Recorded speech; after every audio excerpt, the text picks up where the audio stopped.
Well, I don't really want to play the really nerve-wracking Sunday match where, you know, if you lose, you're out of the LCS, and if you win, you're in. I'd prefer to just be on my way and just be done with it all on Saturday. So, yeah, this match is definitely really important. The pressure mounts the more and more you play through relegations. I have a really weird situation where I'm not actually like long-term attached to Team Liquid, so I feel a lot less pressure than my teammates do. And also, I've played in relegations before, as have a lot of the players on Team Liquid, but I was also down 0-2 on one of the legendary teams, CLG, so I'm pretty used to this high-pressure situation. It doesn't really affect me, and hopefully I can play well. Doublelift hoping to end their relegation promotion quest today, win this game, win this best of 5, and get the hell out of Dodge without having to play tomorrow. Welcome back, everybody. You're joining us for the second match now in this series, this best of 5 between Goldcoin United and Team Liquid. But before we jump into game number 2, let's talk a little bit more about game number 1. Yeah, game number 1 was pretty slow at the start, but I definitely think that it showed that GCU can keep up with TL in the laning phase. But then from there were just some fast decisions that were made by both teams. GCU got some early turrets, got some early turret leads, had a little bit more pressure, and then they tried to do a Baron, which didn't work out for them, and then the game kind of rubber banded back. But I think Phoenix showed that he's definitely a top performer still. He had the highest damage in the game on Ahri, even though there's a Karthus doing AoE and using the ultimate to get some extra burst and pad those numbers. So he did 34.2% of his team's damage, which is an insane amount. That's like an amount that you usually see from like an AP Kog'Maw or a Poke champion, but the Ahri was doing that. So he was going for picks, but they weren't really amounting to as many kills as you would want. But one of the problems for Goldcoin United was the fact that, yes, you had this mid laner going off, you had Phoenix doing a whole lot of work, finding kills, finding damage, but then when you look at the other solo lane, when you look at Solo himself, 0-3-1 on the Gragas, always on his back foot against Lorlo's Camille, just really didn't have a huge impact game. Yeah, the Gragas pretty much was just in survival mode. He tried to go for some barrels back, didn't really get exactly what he wanted in the team fights, but he was able to stop Lorlo from killing him a few times. And it's going to be interesting going to this next game because GCU has selected red side for game 2, so they won't have access to the Camille unless they ban it instead of like the Karma or something.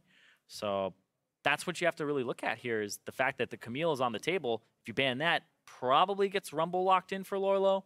So being red side seems kind of awkward in this situation. Speaking of pick ban strategy, riddle me this, Irene. What do you do against something like a Karthus pick where it's super unorthodox, it's super weird? A lot of the times it introduces elements that you're not used to playing against because of the global pressure and things like that, and then it just freaking works. Yeah. Do you ban it? Do you try to specifically draft around it? How are you going to approach this? So you have two options here, because the Karthus was actually picked in the second round after Phoenix had already locked in Ahri for himself, because he wanted to take that away from Piglet. So this time, if you think he's going to pick Ahri or Karthus, you just either ban it, or you make sure that you just take away nothing there, and you make him pick. If he takes the Karthus, then you take something that you might have that works better into the Karthus than the Ahri. If you can't play against the Karthus, then you ban it away, or you pick it yourself. So I feel like he only picked it because he saw he was playing into Ahri. Let's see how they adapt here in game number 2. We're into the picks and bans. Team Liquid going to go ahead, remove Renekton again. Similar to what we saw there in game number 1 from them, the Renekton and the Shen being targeted. Goldcoin also going to repeat one of their bans from game number 1, keeping Reignover off of Graves. Yeah, Renekton, Shen, Malzahar will probably stay the bans for Team Liquid. Graves, Lulu, I think, stay for Goldcoin United. The Karma is the questionable one that may fall off in favor of something else. But if you ban the Camille, they take Rumble. If you ban Rumble, they take Camille. If you leave both up, they take Camille. And then you don't really want to be playing Rumble into that. Well, you called it. The bans are going to stay identical for Team Liquid. Recognizing that this strategy worked well for them in game number 1, they might as well opt into it a second time. But Goldcoin United is going to change up that Karma ban, this time getting rid of Elise. So more focus onto Reignover. They saw what he was able to do in the early game, saw what he could do with those flash cocoons, do not want him doing it again, and Liquid seizes the opportunity to immediately grab that Camille for round 2. Yeah, you had to imagine that the thickness was going to come through on this one. Lorlo's down with the thickness, going to take the field to the top lane. And you have to see this coming. So Goldcoin United have something prepared for this, whether they pick the Rumble earlier in their rounds this time, and they don't take like the Zyra Kha'Zix. But there's so many support bans again. Maybe they take the Karma themselves instead of the Zyra. Maybe. Gotta see what that switch up is. They do like the Kha'Zix. Last time we saw them pick it up in the first rotation. This time they're picking it up in the first rotation. So Gold Coin placing plenty of priority on the purple bug today. Purple Praying Mantis. It's a Scyther, I swear. It's not a Scyther. Still, Zyra's also locked in, so it's going to be the same 2 picks. They're just slightly swapped. They knew they wanted the purple Scyther, but they didn't quite know about the Zyra as confident as the first time, but they still end up going with it. Yep, Lady Bulbasaur comes through, and they make sure that they have the We Zyra can't do this with every champion. Not with every single one of them. I'm just kidding. All right. Wow, speaking of... All right, never mind. I'm not going to make any more references. Ivern would be interesting, but the Rengar went completely overlooked last time, and they had locked in the Elise instead. With the Elise ban, the Rengar comes through now for Reignover, and this is a champion that he's played for a very long time, but he almost never built it damage. Did start switching lately to the more damage-oriented build because Rengar is just such a snowbally champion. And you know, we've seen so many Rengars this split in NALCS, Irene, and some of them have had, we've seen some really bad Rengar games, and we have seen some hard carry Rengar games. We've seen some NA Rengar, and we've seen some NA Rengar. Yeah, we've seen, yeah, it just depends on the inflection that you're saying NA Rengar with. If you're saying it with a little bit of a, with an intense undertone, then you're talking about that 11-0 Rengar. Yeah. If you're saying NA Rengar with a lull after it, then you know it's the one that goes 0-6-1, and you're like, well, I don't know about that one. Yeah. But Liquid does decide to go for the Tahm Kench again. Yeah, and then the interesting pickup here from Gold Coin United is they don't go for the Caitlyn. They go for the Ashe instead. They ban the Lucian so that Double Lift doesn't have this. And the interesting part here is the Ashe arrow, how's it ever going to work against the Tahm Kench? He's going to eat the guy. He might buy QSS or Merc Treads for himself so that he can get out of the Ashe arrow. And Tahm Kench was always kind of considered one of the Ashe counters. Sure, Yeah. you push him in lane, but he'll always have a way to get that person away from the arrow. There's a time when you would see Ashe picked all the time and Tahm Kench picked all the time as a response to it just to gobble up the person who would get targeted. So very strange to see Gold Coin United opting into that pick after already seeing the Kench on the enemy team. But let's see how that works out for him as they have banned away Varus and Lucian this time. Again, the Double Lift pocket pick as well as the champion he played there in game number 1. Rumble banned by Liquid, LeBlanc banned by Liquid. Yeah.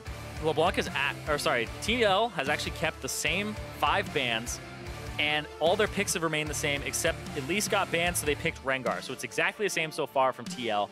And Gold Coin United actually the same themselves, except a mix-up here where they ban 80 carries instead of mid laners to force Double Lift onto something else. And then the Ahri comes through, and the Karthus. We're having deja vu. This is so much of the pick and ban phase from game number 1 being repeated here in game number 2. And this is the teams kind of saying, okay, there were some small things that need to change, but it was the Baron throw and the decision-making. It wasn't the composition, it was the Baron throw and the decision-making around that for Gold Coin United. And TL felt confident in their ability to scale and play the split push. TL is going to go ahead, put Double Lift on a more mobile champion this time around. Still has some long-range potential, still has some poke potential. They got him on that Ezreal, and the pick for solo is going to be Poppy this time instead of the Gragas. Instead of the Gragas, so this gives him actually an opportunity to beat the Camille and stop her from engaging a little bit easier than the Gragas does. Also, the Keeper's Verdict, I would say, is incredibly reliable, and you can get people pretty much out of Baron pits, out of exactly where you want them to be. You think about having that instead of the Gragas cask in the last game, could be very different Baron fight. You can also knock Lorlo all the way out of his Hextech Ultimatum. Yep. Make it so that you don't have to deal with that as much. Yeah, body slam him out first, heroic charge, see if that works. Doesn't, get him out of there. Just spin it around and smack him out. But Gold Coin United really wants to find the win here. Tie this one up, pretty much essentially turn this into a best of 3 going on from here, because if Liquid does win this match, then you are tasked with having to complete the reverse sweep dream just to walk away from this. And that's not what you want to be doing. Of course, you could walk away from it with a loss, but that's not what I mean. You don't want to walk away with a loss. TL, No, though, that's not walking, that's limping. yeah, you think about TL and how they've made so many changes, coaching staff, bringing in Kane, who was on stage with the team, hearing that he's incredibly just lighthearted and saying, Yeah. all right, you guys got this, you know, just run the same composition, it's fine. You know, being very positive, which is exactly what TL needs. And I think a player like Matt, who's been struggling, needs that especially. Absolutely. We saw, I talked at the end of last game about how Matt had some good saves on some of his teammates. You mentioned how there were also some opportunities that it seemed like he missed where he could have had some better ones. Hopefully game number 2 for him will be an upward slope as he continues to find more of those saves, more of those clutch plays. Yeah, you don't want me as your coach being like, Yeah, and you did a great job. You saved all those guys. But there's a bunch of guys that you could have saved that you didn't. Matt. I'm Coach Reddit. You are not. Yeah, you're Coach Reddit. You've got Kane over here as Coach Mr. Rogers, just enabling everybody, making them feel good about themselves, and you're typing all this stuff that I need to downvote. Yeah, he was so nice. He came over from Cloud9, like, hello, neighbor. Hello, neighbor. Hello, TL. Helping him out. But no, he wanted a chance to shine and a chance to expand from being just a bot lane coach. And now he's working with Team Liquid. We'll see what that develops into in the future. But right now, TL in a great spot, just 2 wins away from being back in the LCS. Being safe. Being able to just... It's what you heard Doublelift say right before we came back to us talking again, where he's like, I don't want to be in the high-intensity, high-pressure Sunday match. He was like, as this goes on, it gets more and more intense, it gets more and more stressful. If you can end your day on Saturday, that's where you want to be. Yeah, and he's saying, like, he's been in this situation before where they're down 0-2. It's super stressful, but he doesn't feel as much pressure because he's kind of beholden to TSM. Look at that, Zyrene. 50-50. I will say, though, on the dot. I will say that Goldcoin United had a slight advantage before. Yeah. And TL won game 1. And that's not actually as much of a slingshot in the other direction as I would think it would be.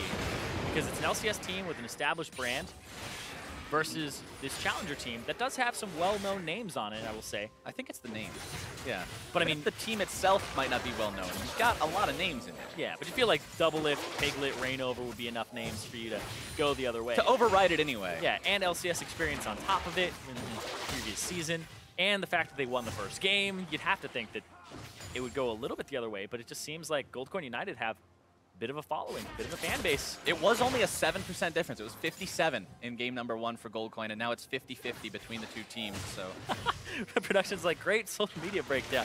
Yeah, I analyze everything. I look at the reason behind it. Why would they do that? Well, there's a lot of fans for both sides, clearly. Double T power spike. Zyra, still pretty oppressive, but yeah, Doublelift and Matt probably be a little better off. I really like how Matt keeps getting up in their faces and trying to use the Stoneborn pact, get those Qs off, get those tongue lashes. Definitely feels like he's a little bit more on fire in this early game than he was previously. That's what they need, because remember, we talked about going into this series that you've got Doublelift versus Mad Life. You've got kind of this contest of legends in the bot lane, and then you've got Mash and Matt that are going to be working with them, trying to make their legend be the one that reigns supreme, because it is a 2v2 situation. So to see either one of these guys step up could be really big. Anybody stepping up and kind of being that extra in those legendary lanes and those legendary laners could be what makes or breaks it. We saw Mash get caught in the last game, which gave a little bit of wiggle room to TL. And then Matt, he's been under a lot of pressure. The guy was also, after his first year, right? He had a really good debut, and then it kind of became invisible in summer, and then this year it was visible, but for the wrong reasons. Speaking of, you're just saying that being the extra presence in the lane, all I can think of is a movie about the game and the credits roll, and it's like starring Doublelift, Mad Life, guy number 1 and guy number 2 in the pop. That's not what they want. They don't want to be the extras. They want to get their own title shot. Hey, if you're an extra, still get paid a bit. You need speaking lines. That's it. Yeah, you need those lines. I'm pretty sure those speaking lines just makes you guy number 1 or guy number 2. You need like a paragraph or something. Yeah, if you're extras, you just get lumped in a category. Yeah. Sometimes you don't even get special thanked, man. Yeah, you just don't even get your name in the credits. No credit, no title. Mash and Matt are not looking for that life. They want to make sure that they're right up there, top billing. Oh, you made him miss the CS. Oh, that'll tilt anyone. No. All right, Doublelift though, 24 CS compared to the 27 of Mash, so he's keeping up pretty well for now. Yeah, but I mean, it is a testament to how well Doublelift does in these lanes that you're kind of supposed to be getting destroyed in. So being behind is kind of expected, being even is surprising, and being ahead is unacceptable for the other team. Yeah, for the other team, if you fall behind in a lane like this, you're like, wait a second, they have Tom Kench. What? Yeah, what happened here? What did we end up doing that we shouldn't have done? Top lane's a nice advantage for Lorlo's Camille. Again, you saw last game that he had a slight farm edge pretty much the entire laning phase, but, you know, Camille versus the hard tank, that's kind of what you're expecting. Jumping around, finding a little bit of damage there, but running very low on mana. Yeah, Lorlo is putting multiple points into his W, so he's going for the sustain, the heal. And after this started coming about, I had played a lot of this, and last game he had maxed Q. It's way more damage, but the W allows you to sustain through the lane, allows you to actually trade with tanks pretty heavily.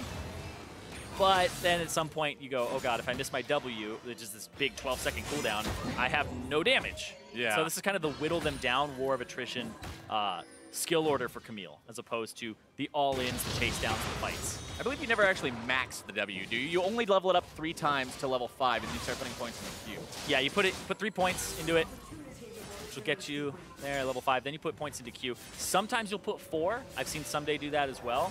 But typically, you start putting points into the Q at level 7. You can have it maxed right quick, and then put points into your E. Because that's the thing is, Camille is so strong when she has a maxed Q and a maxed E. If your support, it's pretty much just maxed E. But if max Q and E, then it's great. The W is kind of that helps you survive. So you can put more points into it than you need. Your damage is actually pretty far behind, and it's the difference between, like, I'll actually use this as an example. When you get later in the game, it takes longer to get to level 18 from 17, from 16 to 17, etc. So the more points you put in, the longer you delay having maxed Q and E. And so you're sitting there at level 16 with 2 points less in E than you should have. And you're like, this means the big difference between if I can 80 carry jump twice with the hook shot and get to him and stop him from getting away, than if I can't.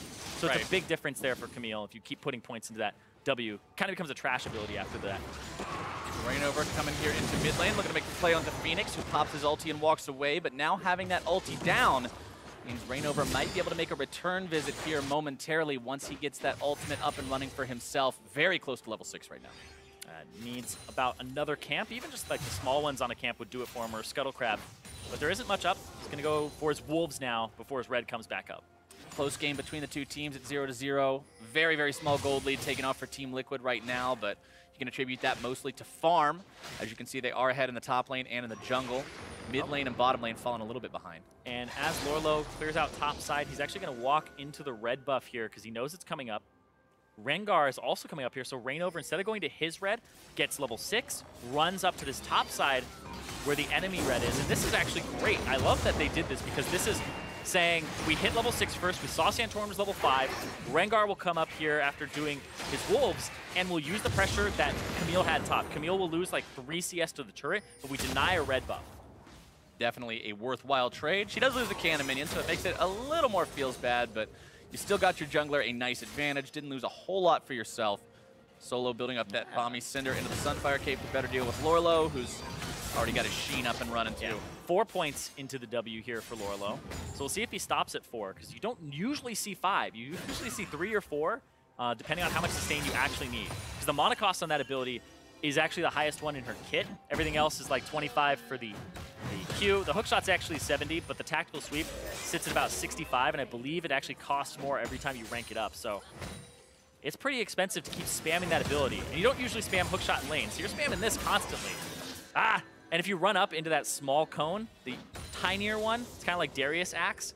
It does way less damage, doesn't do percent HP, and it doesn't actually heal her either. So Camille uses W, you have to run at her face, and then she Qs you. So but when the Q has no levels in it, it's like, exactly. Okay. That's when it's good. But otherwise, it seems like a false choice where in order to counter it, you have to run at her, and then she just hits you with a Q and gets movement speed and chases you down. Not exactly the best decisions that you're left making at that point in time, but Santorum, is this actually something that's intended 2 points in the leap this early, or is that a misplay? Unsure. Because I feel like I've seen the 2 in Q, 2 in W strategy to clear away the small raptors sooner, but I've never seen 2 in leap.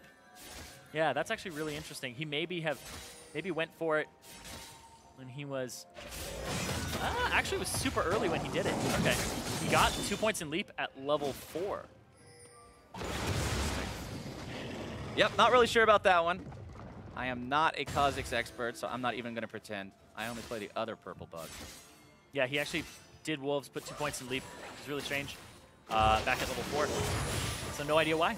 True Shot Barrage coming out from Double Lift, finding its way onto a bunch of minions and onto Mad Life, who's now backing out with Mash, just ever so slightly, ever so temporarily, until they put the foot right back on the gas pedal, get that wave shoving up yet again. Solo hanging out, kind of watching Lorlo farm this up.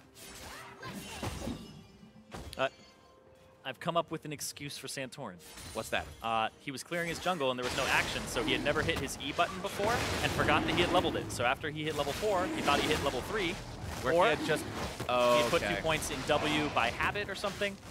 So accidentally put an extra rank into his E. You definitely don't want that. We are going with assuming it was an accident. Okay. Solo. There you go. There's what we were talking about, the disengage. Getting rid of the Hextech ultimatum, but now Lorlo has no jumping mana. back in. Yeah, but he's completely Yeah. Did he actually succeed in doing a whole lot he of stepped on anything? it! Nicely done. Even though Lorlo might not have had the damage, Piglet does. And that's what you got to plan around on the side of Gold Coin United. Charm coming out. And see, even we're sitting here going like, he doesn't have any mana. Why is he going back in? And that's because they're communicating and playing around the Karthus, which seems to be awkward for GCU. Doesn't seem like they play against a lot of Karthus. Don't blame them. But who does? They definitely know how to play around this Karthus. They picked it twice into the Ahri, and they've gotten early kills with it because of the side lanes applying pressure and having like a winning matchup in that top side. And you know what's scarier than a Karthus, Irene? A Karthus with an Infernal Drake behind him. That's definitely the kind of Drake you want to get going with a team comp like Camille, Rengar, Karthus. I mean, the only person on the team that's really not going to be benefiting too much from that is Matt, but I think he'll be okay being the one who's left out while the rest of the team does all that damage. Rainover left mid lane to try to defend this as well as he can against Phoenix. Just roars him to death and walks himself out of there. Double Lift, by the way, has passed up Mash in farm now, bottom side. Wow. So, Mash, yeah, it'll go back and forth. It's pretty much even at this point. It's like a plus or minus of like 5 is pretty much a minion wave, and if it crashes or not, depending on Dax. So Mash will get a little bit back here, Mash up about 3. It'll just go back and forth. But yeah, in terms of, like you were saying, what you would expect, Double Lift is ahead of where he would normally be. Because he was down significantly earlier. He was down about 10 to 15 earlier, but now he's taken the opportunity, catching that up a little bit, keeping himself right where he needs to be relevant on this Ezreal. Mana Moon now completed, so the stacking for that's going to be Deliver the Rengar. Going all the way as Mash is in some trouble, having to get himself away. Stranglethorn's going to be used. Over the wall. Matt gobbles up Rainover, who does not want to go over the wall after Mash. Instead, just falls back and decides to call it a day, blowing both the summoner spells from the enemy AD carry. Yep. Has to blow his exhaust, though, in exchange, but that's it. Phoenix also, I believe, teleported back to the mid lane earlier.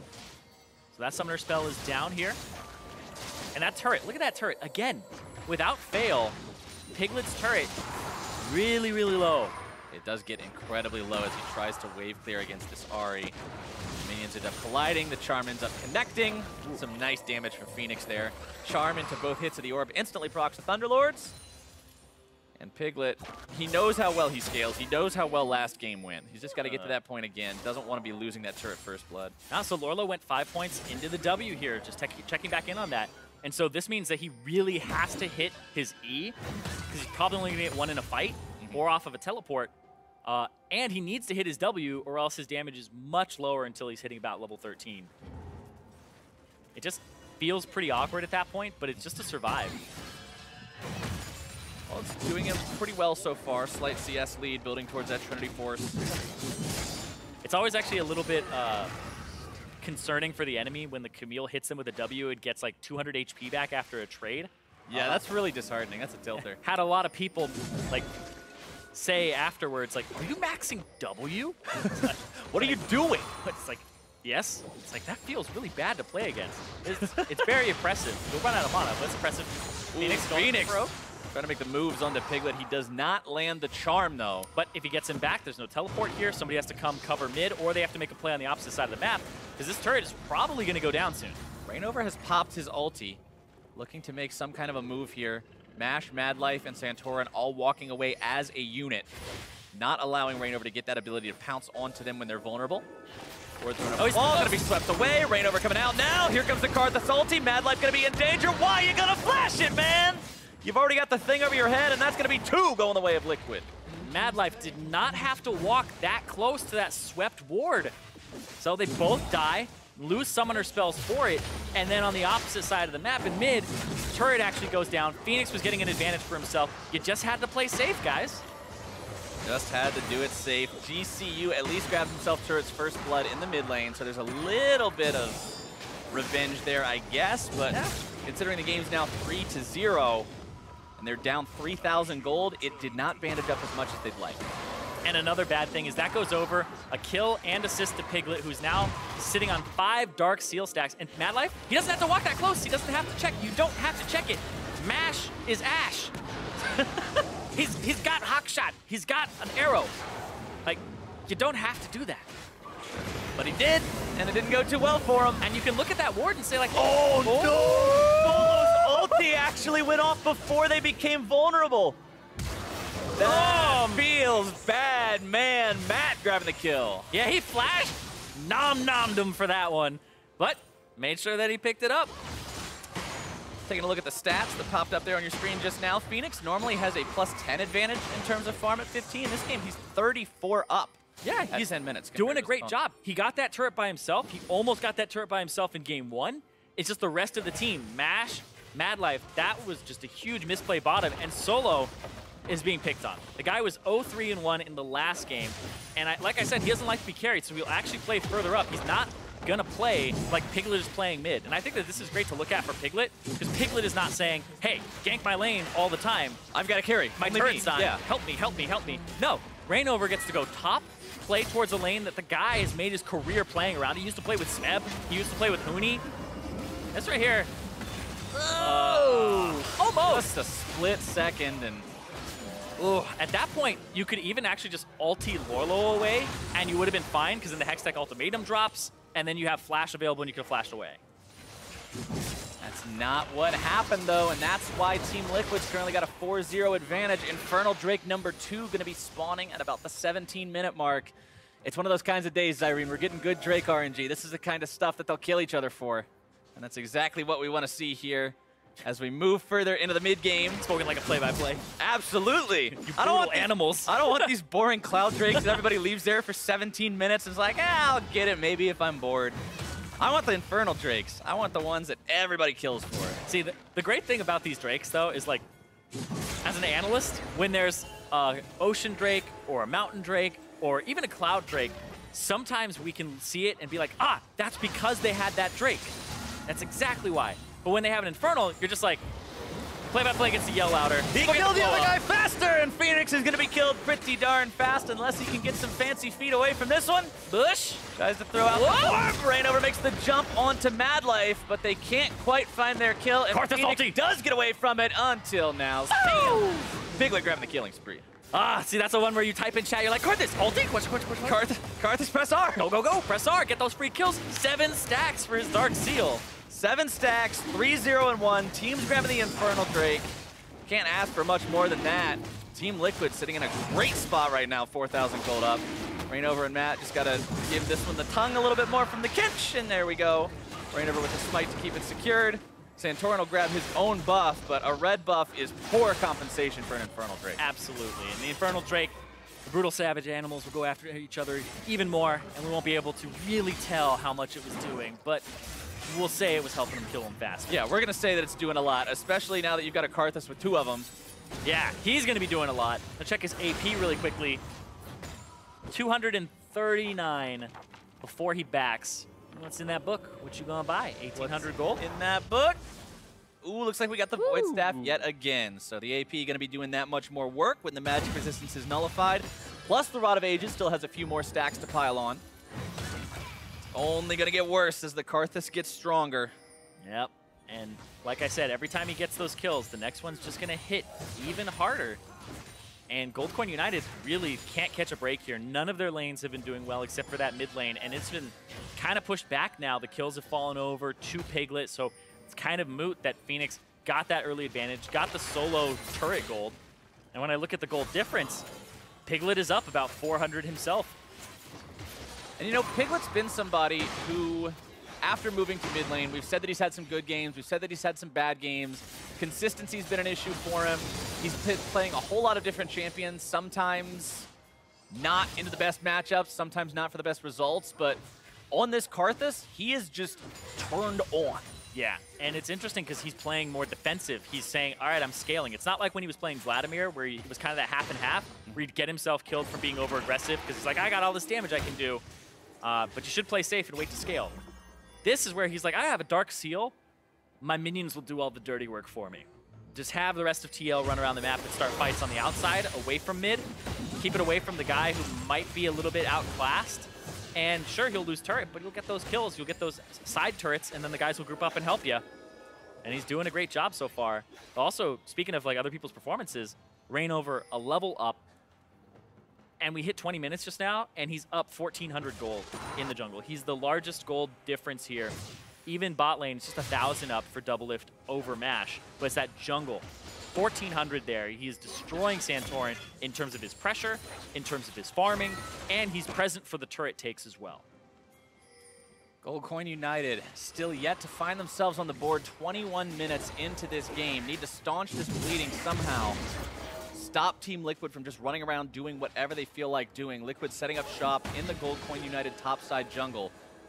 Still have one outer turret left to take there in the mid lane, but with the top lane tier 1 down, they feel a bit safer invading like this, setting down some wards. Lorlo's just on split push duty again, though. He's very comfortable. I mean, when you hit Camille at this point with the Trinity Force, and he's starting to go towards what looks like the makings of a Tiamat, you'll just destroy most tanks. And this is why they're first picking the Camille.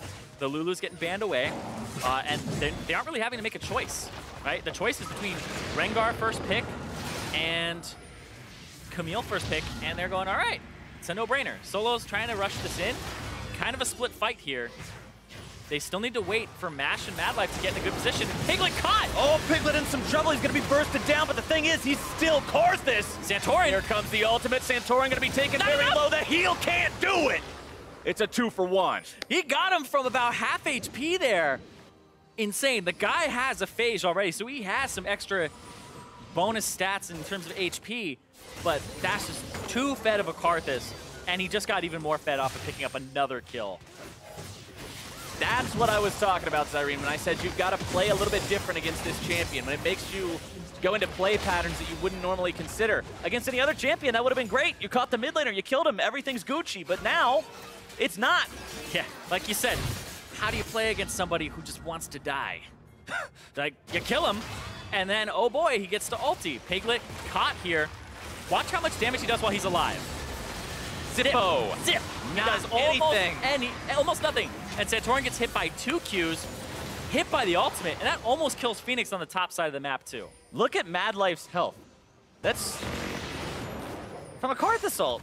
This is really, really intimidating. It's super broken when people get ahead. It's insane. And the fact that he's not going aggressive in lane and trying to get these kills, Piglet is saying, I will carry the later parts of this game. I don't need to beat Phoenix in lane. Phoenix can beat me, but I'll win the game. And this is actually a great suit for this guy who we've known to be as an AD carry who just loves to just go in, loves to be aggressive. Be the hyper carry. Gets a little tilted when he doesn't get to do those things. And so this is a different suit for him, which I actually think is suiting Piglet quite well here. And if he's able to stay calm, they might be able to get to match point here. And I would say LCS point to get back in. Definitely the dream for Team Liquid and for Piglet. Be a strong statement on his role swap overall if he was the one who would end up carrying Team Liquid to a 3-0 victory today, getting them right back into the LCS. But Lorlo's definitely no slouch this series either. Still in that bottom lane, still by himself. 30 CS advantage. Solo's going to be showing up, but what's he going to do? Lorlo hops himself away to safety and just says, all right, welcome back to my domain. See that turret? That's your house. Have fun in your house. That's all the place you're going to be.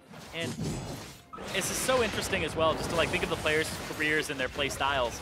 Lorlo has kind of been relegated to tanks a whole bunch during the split, and people, when you start getting carry performances, like, oh, the guy can do both right now. And then during the middle of the split, it was kind of like everybody's dropping the ball on Liquid. Lorlo doesn't even get a chance to have a good game. It was almost never the reason that they lost. Nice flash to keep Solo in. Keeps Solo in, keeps Lorlo around. Now Matt and Double Lift have shown up. Over the wall they go. Solo's going to be chased down. No way out. Double Lift grabbing the kill. Yep. 2-0-1 now on the Ezreal. Yeah, this is just getting brutal now. 6,000 gold advantage. Mountain Drake on the table would be the third one for TL. And they'd be able to pick up another one by the time that it rolls around to that 30-minute mark. So see what that third one is, maybe. Or that fourth one is. It could be the Infernal. All right, we're going to keep an eye on the symbol on the wall. Loud. Boo. Order is restored. All right. All right. Goldcoin United, though, they did have to give up the Drake, but at least they got control of the Baron area for just a moment to clear out some wards, throw down a couple of their own. 25 minutes into the game, keep an eye on Baron. Going to be very important. Rainover healing himself back up. Turret falls. The T2 there in the bottom lane. Oh yeah, Camille decimates turrets so quickly. The fact that she gets 2 spell blades off of auto attack resets on her Q, the precision protocol, means that she just takes these down right quick, and now she has a Mountain Drake behind her too. Team Liquid with a lead at 25, a 10-7 record. Not good. 2017 LCS spring split. That's not fantastic, honestly. That's not that great at all. That's almost even. That's barely positive. Yeah. You're sitting at pretty close to like 66, 70%. It's like not fantastic.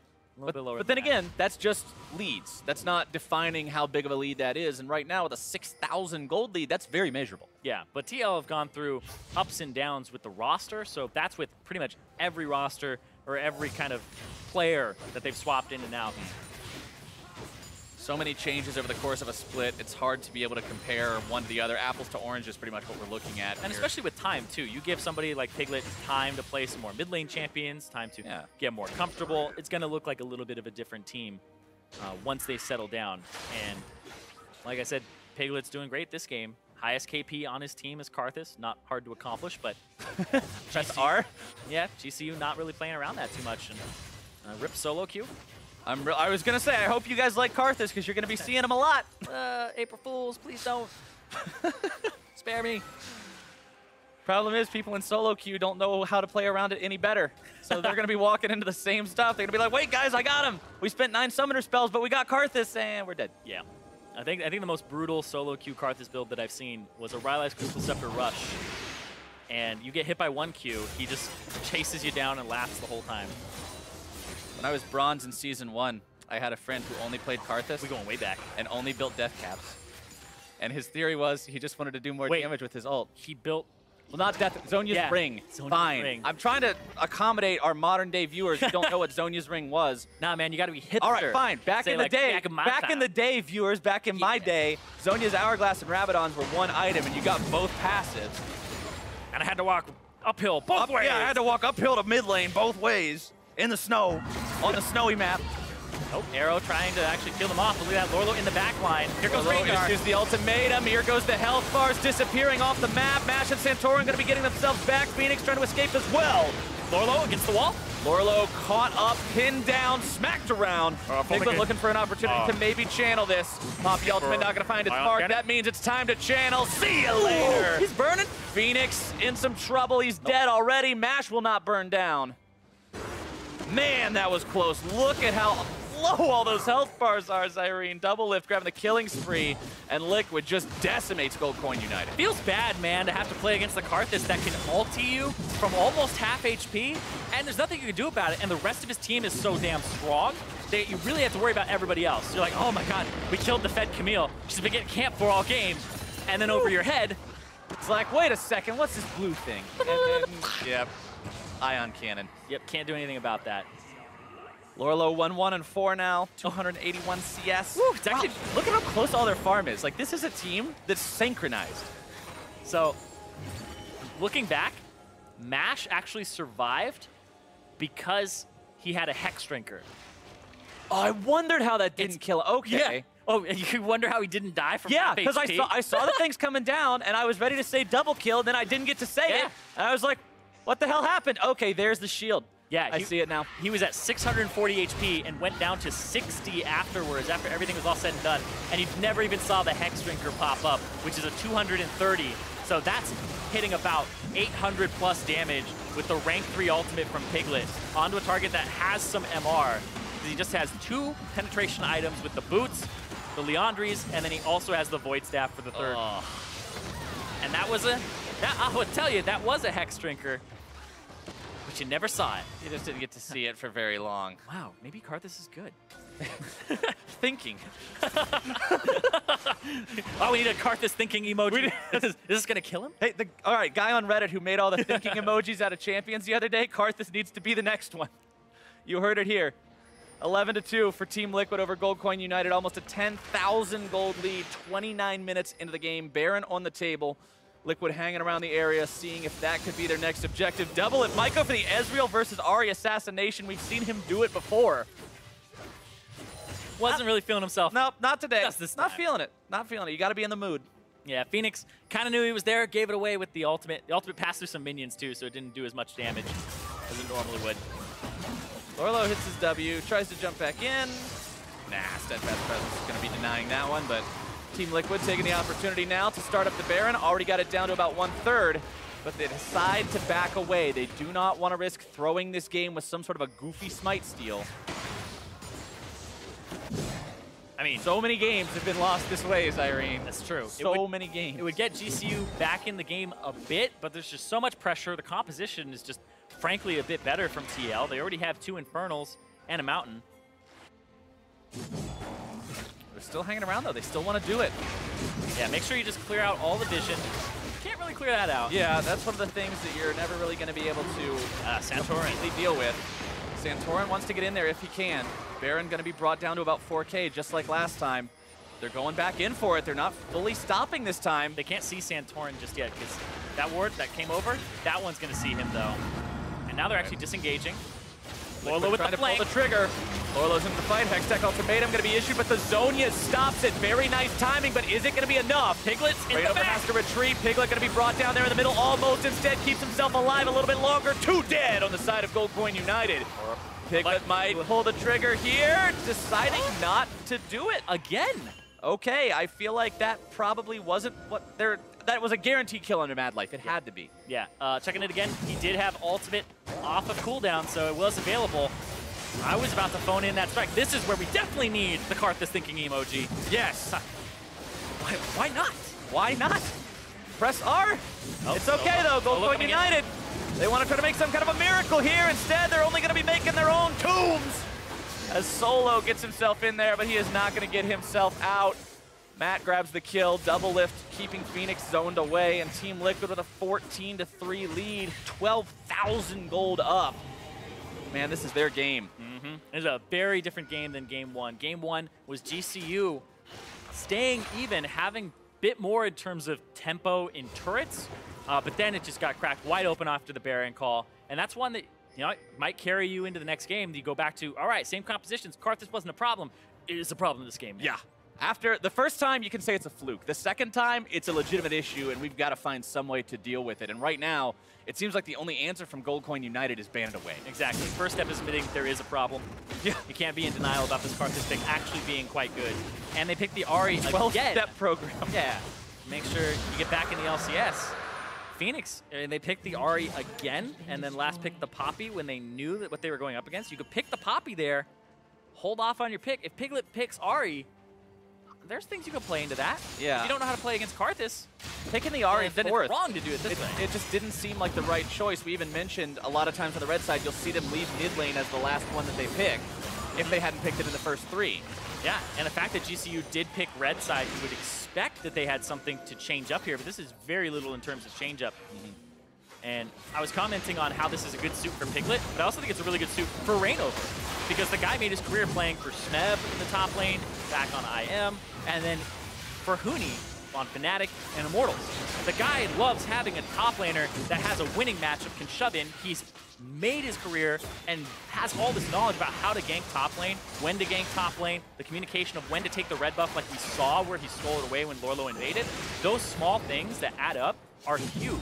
And Rainover's just been dominating this game by going top, picking on Solo, who's 1-6. 2 inhibitor turrets have now been broken. Team Liquid pushing into Gold Coin United territory with force. 1 inhibitor down, 1 inhibitor at half HP. Redemption going to be used just to keep Team Liquid topped off. Second inhibitor falls. And Team Liquid decides to go ahead and call it a day. They've got 1 lane left to push Zyrene. And it's going to be very hard for Gold Coin to defend. Yep. Step 11. One last lane. 12 is the Nexus. Last lane. 12 is the Nexus. Okay. And then we only got 2 steps left. And you repeat it one more time. I feel like we went through 10 really quick considering we introduced this 30 seconds ago and now we're through 10 of the steps. This is an effective program. It is very effective. You have to pay for the full thing, of course. 1-800 Zyrene help. Yeah, checks payable to 8. Not everyone will make it in the LCS. I cannot guarantee. But your results may vary. Yeah, of course. Based on the people. Still, we're seeing here GCU picking up whatever they can. 13,000 gold behind. Whoa, that's brutal right now. 13,000 is not one of those things where you're like, you know, this is a difficult one, but they can still come back. Yeah. At this point, you are essentially just a passenger in the car, and you're hoping that the driver, like, steers into a lane that you can win from. Because that's what you need. You need... That's what I look for on the freeway, my winning lanes. Yeah, I look for the winning lane. I'm like, I hope this guy driving 50 in front of me gets out of the way so I can go into a winning lane. And then you get in a winning lane and it actually ends up being a losing lane. And you're Yeah, like, and then it why did this one stop? It's not in it every time. The eternal struggle. Gold Coin United feeling that right about now as they've got to find some way through this traffic to the enemy Nexus, but I don't see it happening. Yeah. Because Team Liquid, they control literally everything in the map except this last little corner belongs to the Gold Coin Nexus. Yeah, Lorlo's off on the side though. He's got that carpool going for himself with those minions, helping him out, giving him a little bit early access to the back line. Roar from Rainover signals that Gold Coin's got to be careful. Yeah. Two-shot barrage fired off. Dead. Solo's almost getting himself soloed. Lorlo keeping him away. Rainover jumping into the fight. Battle Roar going to be used. Cleansing some of the CC. Matt's there to gobble up. Phoenix going to be killed next. Lorlo now looking for even more. Santorin and Mad Life going to be forced back. Hearth Assault channeled. Almost doesn't do it. Instead, he's going to be knocked away. 3 inhibitors down, though. Team Liquid continuing their push. Nexus turret number 1. You're the target. What's it going to be? Solo bound up, knocked down. Guardian Angel knocked off. Nash now jumped on next. More damage coming through. Double lift on a rampage. Gold Coin United can't even find their way out of the fountain. Solo grabbing a kill there onto Piglet. As Matt chasing them down, the flash into the tongue, gonna be chasing him down, but what does it matter? Zyrene, game number 2, gonna be going the same way as number 1. Team Liquid takes the match point. About the same time too, 36 minutes on this one instead of 35. And that was really clean from TL. That was insanely good from Team Liquid. Look at that, 16,000 gold, 16 kills, 4 Drakes to 0, 11 turrets to 3, and not a single person on the team without an impressive KDA at the end of that one. Everybody pulled their weight, everybody did their job, and Liquid is just looking like a team that is going to end this weekend today. Yeah. Then, yeah. I mean, if you end your weekend early, what's the rest of your weekend? It's like, I guess it's vacation. I guess it's celebration time. It's party time at that Sunday just becomes party day. And so I want to talk about like the Karthus pick here because this is just the big pick in my mind. He's 6-3 and 6. He's got the highest KP on his team. 3 deaths, but those are all fine. Yeah, there's only 4 kills on the enemy team. Piglet died 3 times, once flanking, still got kills for his team. Another time he got picked off. It's just like he's still picking up kills while dead. And this just seems like a great champion for somebody who, I'm going to put this lightly, is on a little bit of a crutch here to hold himself up against Phoenix. He's losing his mid lane turret slowly but surely, but they're picking the Ahri early on the other side. He knows who he's playing the Karthus into, and I definitely feel like this is a pick that we shouldn't be seeing for the rest of the series. Absolutely not. Not if Gold Coin United wants to prevent the 3-0 sweep from Team Liquid. But we're going to go ahead and send things over to the analyst desk right now for a breakdown of what happened in game number 2.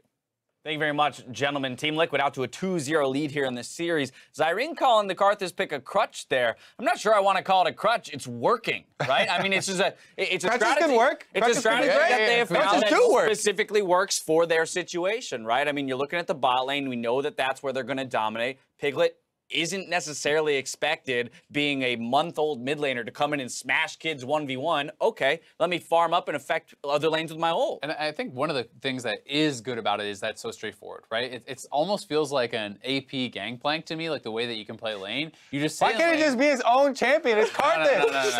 You have to relate everything to gangplank and top lane, like. Because it's something that you can understand as far as like in I understand. Karthus came first. A lot of people don't though, Kobe. A lot of people haven't seen him professional play. In competitive, right? We could draw more. We could draw more parallels. The kids these days don't know what Karthus does. He has to be a gangplank. This is falling apart so quickly. I need to get control of this desk again. All right. Yeah, I mean, continue along the line of the gangplank reasoning for me. You farm out lane. You farm out lane. You press ultimate to help your other lanes, right? It's super straightforward. It works very well. I think like in its own right. Obviously, its own champion, Kobe. You know, take a deep breath. But the fact of the matter is, it works for a lot of the same reasons I think that Gangplank does. Yeah, I actually think they came at the same time, if I'm remembering correctly. They were both original champions. Now we're just... regardless, though, it does work. You can see, like, the first 3 kills that he's a part of are from his ultimate. Yeah, exactly self-explanatory as far as that champion goes.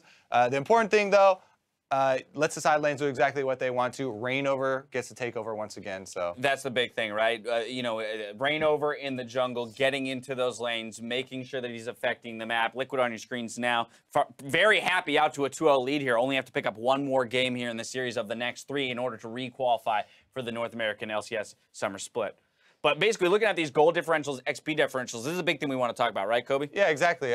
We're just looking at the game as no kills are going on. Reignover's 2 levels above Santorin. Purely on farm, purely on jungle route, purely just controlling it. And this is the type of stuff we always talk about with Reignover. The pathing, the way he's playing with these lanes, he's able to adapt to the pressure or the lack thereof depending on the game state. And it's funny, now it feels like a no-win situation, because yesterday we were saying, well, Gilius is trying too hard to gank in the face of Reignover doing a lot of farming and farming well. Today, Santorin not putting pressure into lanes, and we're like, well, that's a problem too, because he's not farming as well as Reignover. How do you beat Reignover in the jungle here? Well, I mean, the big thing is it's champion dependent and it's situation dependent, okay. Right? Like, if you're going to sit on a Kha'Zix and try to outfarm a Rengar, it's not going to happen. Rengar has AoE, like, he farms a lot faster than the Kha'Zix does. So if you're just letting him free scale like that, I think it's putting you at a big disadvantage. If you're playing something like the Graves, then maybe you can farm it out a little bit more against the Rengar, but it's champion by champion and it's situation by situation. Also, something that Reignover does really well and cannot be understated is that